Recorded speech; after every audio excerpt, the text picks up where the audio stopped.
अब अपने मेहमानों से थोड़ी बहस होगी। पहले सुनील साजन आपके पास आ रहा हूं।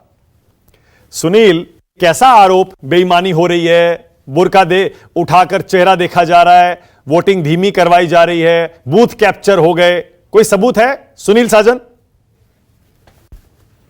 देखिए, अब मानक जी, अगर आप जैसा निष्पक्ष पत्रकार भी चुनाव जो जनता के बीच में है या पार्टी का मुखिया या पार्टी का प्रत्याशी अगर कोई आरोप लगा रहा है उसका, तो भाजपा की तरह आप सबूत मांगेंगे, तो अब हम उस बात का सबूत कहां से दें कि लोग चेहरा देख रहे हैं, बुर्का हटा रहे हैं या वोट ना डालने का दबाव दे रहे हैं? वो तो मुझे लगता है हम यहां बैठकर बात कर रहे हैं, लेकिन अगर प्रत्याशी कह रहा है, वहां की पार्टी कह रही, वहां के हमारे नेता कह रहे हैं, तो सच्चाई तो होगी ना।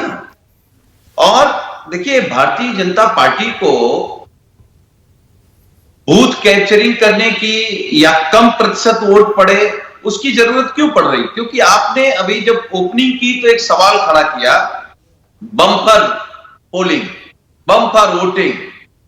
तो जहां पर बम्पर वोटिंग हो रही वहां बम्पर भारतीय जनता पार्टी हार रही है।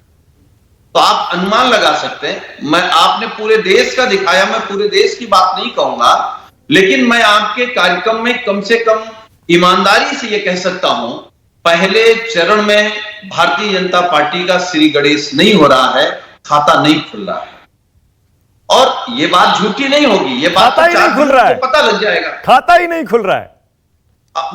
जो जनता का रुख मिला है, जिस हिसाब से उत्साह भारतीय जनता पार्टी के खिलाफ मतदान करने का है और जो बदलाव की बात हो रही है, मैं उन लोगों की बात कर रहा हूं मानक जी, जो 2014 में 2019 में भारतीय जनता पार्टी के लिए सुबह शाम दोपहर रात में काम करते रहे।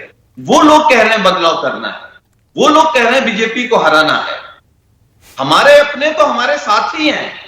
हमको बड़े पैमाने पर जो भारतीय जनता पार्टी की विचारधारा के लोग थे, वो भाजपा के भ्रष्टाचार से, उनके झूठ से, उनके फरेब से। अच्छा ठीक है सुनील, 3 बजे तक यूपी की 8 सीटों पर 47% वोट पड़े हैं। 47%, पिछली बार का आंकड़ा यूपी का 59% के आसपास है। आपको यह 47% 3 बजे तक ठीक लग रहा है? संतुष्ट हैं आप इससे? और क्या कहता है? आरोप है कि आप वोट परसेंटेज घटाने के लिए भाजपा प्रयास कर रही है, प्रशासन प्रयास कर रहा है। यही तो आरोप समाजवादी पार्टी ने लगाया है कि आप दबाव बना रहे हैं कि लोग वोट डालने ना जाएं। अरे पर प्रशासन तो आपको पता है चुनाव आयोग के अंदर को की है। प्रशासन चुनाव आयोग के मातहत आता है ना। अब तो चुनाव चल रहा है सुनील जी। नहीं तो हमने, देखिए, समाजवादी पार्टी ने शिकायत तो चुनाव आयोग को की है।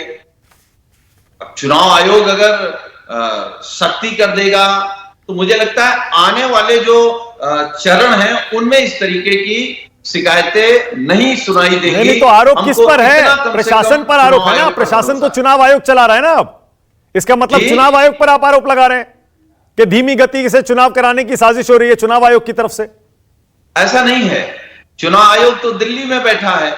यहां जो प्रशासन के लोग हैं वो कह रहे हैं कि चुनाव के बाद तो अभी उत्तर प्रदेश में हमारी सरकार है। अच्छा, दबाव इस तरीके का बन रहा है। अच्छा सुनील, तो अगर आयोग को हम लोगों ने शिकायत अच्छा की है, ओके, तो इसका मतलब यूपी में मतलब यूपी में प्रशासन कम चुनाव करवा रहा है, कम वोटिंग करवा रहा है, मध्य प्रदेश में अच्छी वोटिंग करवा रहा है, बंगाल में बंपर वोटिंग करवा रहा है, अलग अलग राज्यों में अलग अलग प्रशासन अपने हिसाब से वोटिंग करवा रहा है। आपका आरोप? मैं ये नहीं कह रहा हूं। मैं ये कह रहा हूं कि जहां भाजपा मानक जी जानती है कि हम हार रहे हैं, जिन बूथों पर, जिन गांव में, जिन मोहल्लों में, वहां दबाव बन रहा है।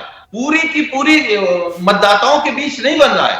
जो जान रहे हैं कि समाजवादी पार्टी का मतदाता है या ये समाजवादी पार्टी का समर्थक है, वहां दबाव बना रहे हैं। ये शिकायत है समाजवादी पार्टी। कैसे पता चलता है कौन सा वोटर कौन सी पार्टी का है सुनील? मानक जी, आप कौन सा इलाका कहलवा रहे हैं या कौन सब सा कुछ पता चलता है। मोहल्ला किसका है, गांव किसका है, घर किसका है, सब कुछ पता चलता है।